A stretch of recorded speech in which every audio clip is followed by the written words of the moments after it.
वीरं महाविष्णुं ज्वलन्तं सर्व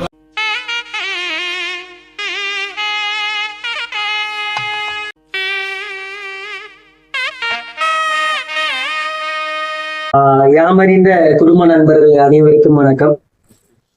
இப்போ நம்ம பார்க்க இருக்கிற பதிவு அப்படின்னு பாத்தீங்கன்னா, கோவில்ல தேங்காய் அழுகுது, அது என்ன மாதிரியான பலன், நல்லதா கெட்டதா அப்படின்னு நீங்க நிறைய பேர் இருக்கீங்க.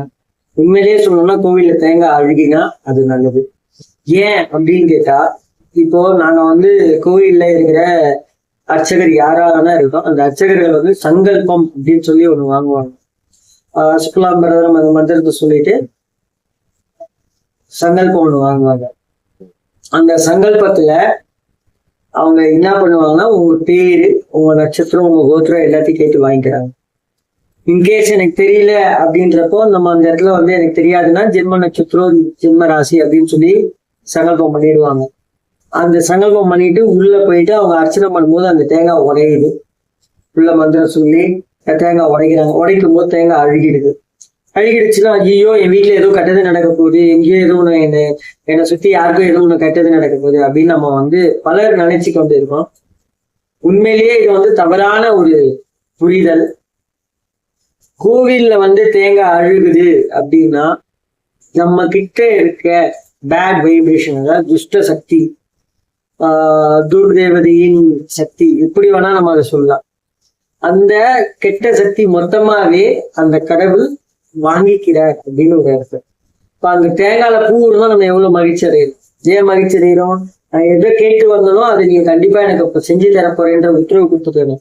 அதே போல அழுகி போனா அதுக்கான உண்மையான காரணம் அந்த தேங்காய் அழுகிறதுக்கான உண்மையான காரணம் நம்மள கிட்ட இருக்க பேட் வைப்ரேஷன், அந்த துஷ்ட சக்தி, கந்திஷ்டி, ஓம்பல், இந்த மாதிரி நிறைய விஷயம் சொல்லலாம்.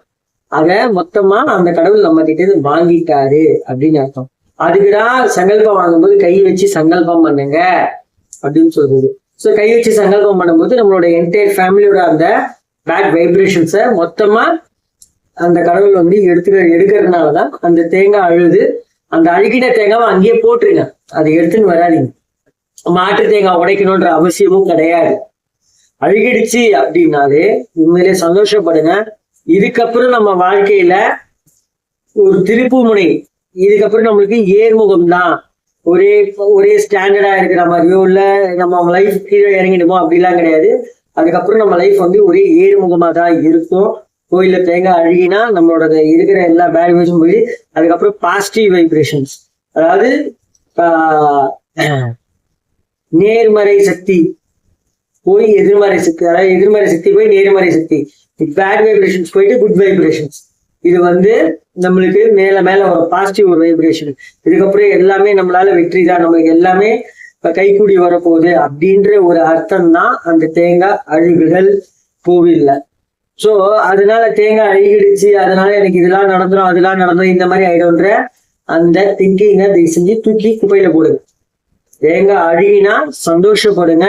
காரணம் என்னன்னா, நம்மள சுத்தி இருக்கிற கெட்ட சக்திகள் எல்லாமே நீங்கி நல்ல சக்திகள், கடவுளோட ஆசீர்வாதங்கள் நம்மளுக்கு மேல மேல மேல மேல கிடைக்குதுன்ற ஒரு அர்த்தம் இருக்கு. அதனால இதை செஞ்சு இதை கண்டு யோசிச்சோ ஐயம்படுறதுக்கோ ஒண்ணுமே இல்லை. நம்பிக்கையுடன் இருந்து கொண்டு வாருங்கள், நல்லதே நடக்கும். மற்றும் ஒரு நற்பதிவில் சந்திப்போம். நன்றி, வணக்கம்.